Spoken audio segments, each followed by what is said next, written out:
ಯಾರು ಲಾಸ್ ಆಗುತ್ತೆ? ಪಾರ್ಟಿಗೆ ಲಾಸ್ ಅಲ್ಲ, ಆಗುತ್ತೆ. ಈಗ ಡಿ ಕೆ ಶಿವಕುಮಾರ್ ಒಂದ್ ವೇಳೆ ನನಗೆ ಸಿಎಂ ಸ್ಥಾನ ಸಿಗೋ ತನಕ ಕೆಪಿಸಿಸಿ ಪಟ್ಟ ನಾನು ಬಿಟ್ಕೊಡೋದಿಲ್ಲ ಅಂತೇನಾದ್ರೂ ಪಟ್ಟು ಹಿಡಿದು ಕೂತಿದಾರ.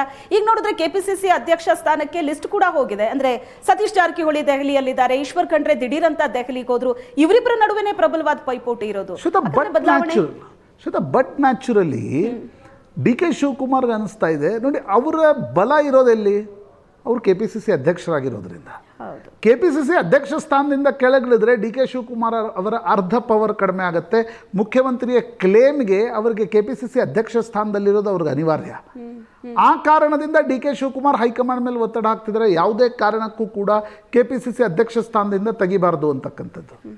ಹೈಕಮಾಂಡ್ ಕೂಡ ಅವರನ್ನು ತೆಗಿಬೇಕೋ ತೆಗಿಬೇಡವೋ ಅಂತಕ್ಕಂಥ ದ್ವಂದ್ವದಲ್ಲಿ ಹೈಕಮಾಂಡ್ ಕೂಡ ಎರಡು ರೀತಿಯ ಅಭಿಪ್ರಾಯಗಳನ್ನು ಹೊಂದಿದೆ. ಕೆಲವರು ಹೇಳ್ತಾರೆ ಪ್ರಿಯಾಂಕಾ ಗಾಂಧಿ ಮತ್ತು ಸೋನಿಯಾ ಗಾಂಧಿ ಅವ್ರ ಮನಸ್ಸಿನಲ್ಲಿದೆ ಡಿ ಕೆ ಶಿವಕುಮಾರ್ ಮುಂದುವರಿಲಿ, ನಾಳೆ ಮುಖ್ಯಮಂತ್ರಿ ಆದಮೇಲೆ ಯಾರನ್ನಾದರೂ ಹೊಸ ಅಧ್ಯಕ್ಷರನ್ನು ತಂದ್ರಾಯಿತು ಅಂತ.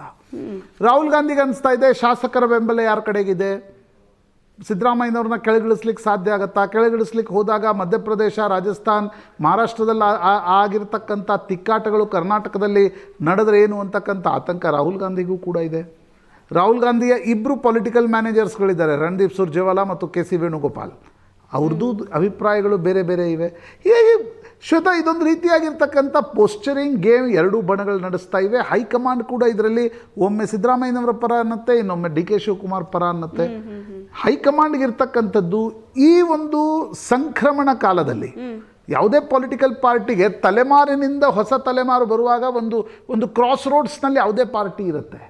ಆದರೆ ಆ ಕ್ರಾಸ್ ರೋಡ್ಸ್ನಲ್ಲಿ ಮಿನಿಮಲ್ ರಿಸ್ಕ್ ಆಗಿ, ಮಿನಿಮಲ್ ನಷ್ಟದಿಂದ ಪಾರ್ಟಿಯನ್ನು ಮುಂದಕ್ಕೆ ತೆಗೆದುಕೊಂಡು ಹೋಗೋದು ಹೇಗೆ ಅಂತಕ್ಕಂಥದ್ದು ಬಹಳ ಮುಖ್ಯ.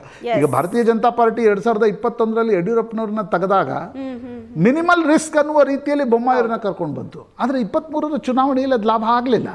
ಇವತ್ತು ಕಾಂಗ್ರೆಸ್ಗೂ ಕೂಡ ಇದೆ. ಈಗ ಹಾಗಾದ್ರೆ ಸಿದ್ದರಾಮಯ್ಯನವ್ರನ್ನ ಟಚ್ ಮಾಡಿದ್ರೆ ಡೆಫಿನೆಟ್ಲಿ ನೋಡಿ, ಯಾವುದೇ ಜನರೇಷನಲ್ ಚೇಂಜ್, ಅದು ಮನೆಯಿಂದ ಹಿಡಿದು ನೀವು ಸಂಘಟನೆಯಿಂದ ಹಿಡಿದು ಪೊಲಿಟಿಕಲ್ ಪಾರ್ಟಿಗಳವರೆಗೆ, ಆ ಜನರೇಷನ್ ಚೇಂಜ್ನಲ್ಲಿ ಇಬ್ರು ಹೇಗೆ ನಡ್ಕೊಳ್ತಾರೆ ಅಂತಕ್ಕಂಥದ್ದು ಬಹಳ ಮುಖ್ಯ ಆಗುತ್ತೆ.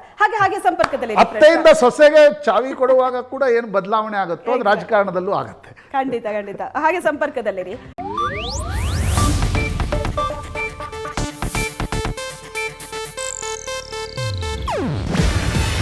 ಇದು ಏಷ್ಯಾನೆಟ್ ನ್ಯೂಸ್ ನೆಟ್ವರ್ಕ್ ಪ್ರಸ್ತುತಿ. ನೀವು ನೋಡ್ತಿದ್ದೀರಾ ಏಷ್ಯಾನೆಟ್ ಸುವರ್ಣ ನ್ಯೂಸ್.